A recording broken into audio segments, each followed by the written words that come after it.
데살로니가후서 2장은 적그리스도에 대해 말하고 있습니다. 그는 멸망의 아들이라고 불리며 야후와님의 성전에 앉아 자기를 신이다 칭한다고 하죠. 이 구절은 지금으로부터 약 2000년 전 바울이 데살로니가 교회에 보낸 편지에 담긴 내용입니다. 그런데 이 말씀이 지금 우리가 사는 이 시대를 향한 경고처럼 느껴지지 않으시나요? 먼저 많은 사람들은 적그리스도 하면 세계를 지배하는 강력한 정치 지도자 한 명을 떠올립니다. 이 세대주의 종말론에서는 그 적그리스도는 한 인물이고 그 인물이 제3성전에 앉아 자신을 신이라 부른다고 해석하죠. 그런데 말입니다. 지금처럼 SNS와 뉴스, 유튜브가 실시간으로 퍼지는 시대에 누군가가 내가 신이다 라고 말한다면 어떻게 될까요?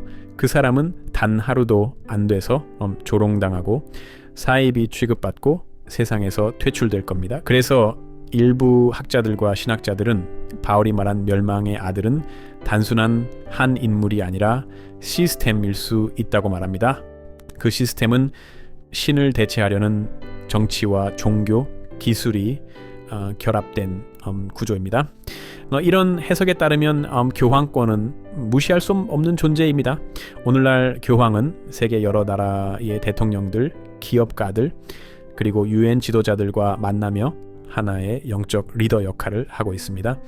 또한 바티칸은 단순한 종교의 본부가 아니라 금융, 외교, 문화, 교육까지 아우르는 세계적인 권력의 중심지이기도 하죠. 중세시대 종교개혁자들, 예를 들어 마르틴 루터 같은 이들은 이 멸망의 아들을 교황권이라고 해석했습니다. 왜일까요? 직접적으로 내가 야후와님이다 라고 말하지는 않지만 행동이나 구조 자체가 야후와님의 자리를 대신하려 하기 때문입니다. 여기서 또 중요한 흐름이 있습니다. 바로 뉴에이지 사상입니다. 요즘 유튜브나 책, 명상 콘텐츠에서 이런 말 자주 보이죠. 당신 안에 신이 있다. 우리는 모두 하나다. 신은 당신 안에 있다. 이것은 겉보기엔 긍정적인 자기 개발처럼 보이지만 결국은 야후와님 없이도 인간 스스로 신이 될 수 있다는 말입니다. 그리고 요즘 유행처럼 번지는 표현이 있죠.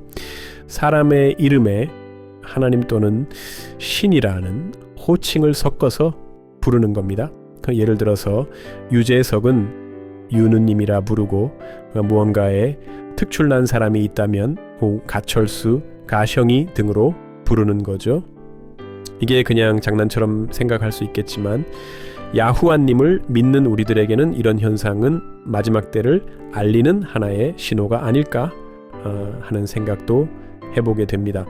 바로 데살로니가후서 2장의 말씀처럼 자기를 신이라 칭한다는 사상이 바로 여기서 현실화되고 있는 거죠.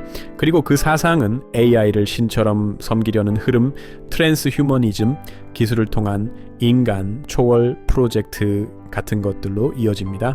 이제 요한계시록으로 가봅시다. 요한계시록 13장에는 두 존재가 등장합니다. 하나는 바다에서 올라오는 짐승, 그리고 또 하나는 이적을 보이고 사람들을 미혹하는 거짓 대언자입니다.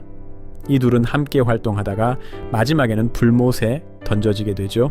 이걸 지금 시대에 비춰보면 짐승은 로마 교황권, 즉 정치적 권력과 세계 종교 통합의 상징일 수 있고, 거짓 대언자는 그걸 뒷받침하는 글로벌 기업들의 기술과 미디어 그리고 윤리체계일 수 있습니다. 교황권과 그를 둘러싼 글로벌 기업, 국가 권력, AI 그리고 기술 예언자 같은 흐름은 이미 이 틀 안에서 움직이고 있습니다. 자, 그럼 이제 이어서 살펴보겠습니다. 성경 다니엘서에 보면 한 나라가 철과 진흙이 섞여 있다는 표현이 나옵니다.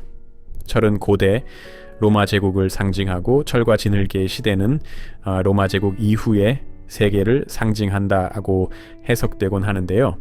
철과 진흙의 시대는 결국 마지막까지 여전히 철의 시대, 로마의 시대가 될 수 있다는 뜻이기도 합니다.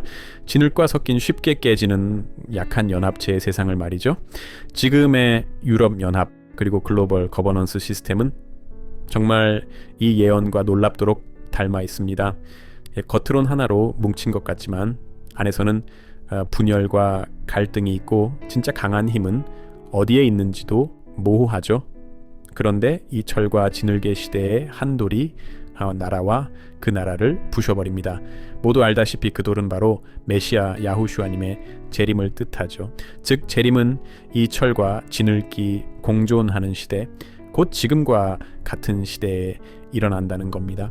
그리고 그 시점은 6,000년이 끝나는 때와도 맞물려 있어요. 성경에서는 하루를 1,000년과 같다고 표현하죠. 야후와님은 창세기에서 엿사해 동안 창조하시고 일곱째 날에 안식하셨습니다. 이걸 인류 역사에 적용하면 엿새, 즉 6,000년은 사람이 주도하는 세상입니다. 마지막 일곱째 날 1,000년은 주님이 다스리는 안식의 시간, 즉 1,000년 왕국을 뜻합니다. 그렇다면 지금은 어느 시점일까요? 많은 신학자들과 예언 연구자들은 지금이 인류 역사 6,000년의 끝자락이라고 봅니다. 물론 유대력으로는 아직 217년 정도 남았다고도 하지만 그 계산에는 로마 시대 이후 의도적으로 삭제된 수백 년이 있기 때문에 정확하지 않다는 견해도 많습니다. 6,000년이 끝나면 이제 사탄과 사람의 통치는 끝나고 야후와님의 직접 통치가 시작되는 시점이죠. 그 전황이 바로 그 마지막 때를 데살로니가후서 2장은 경고하고 있는 겁니다. 그 날이 이르기 전에 먼저 배교가 있고 멸망의 아들이 나타나리라. 여기서 배교는 단순히 종교를 떠나는 게 아닙니다. 진리에서 떠나는 것, 성경의 기준에서 멀어지고 말씀보다 사람의 말과 시스템을 더 믿는 것, 그게 바로 배교입니다. 그 배교가 전 세계적 현상으로 번지고 있을 때 멸망의 아들이 본격적으로 드러난다라고 말하고 있는 것이죠.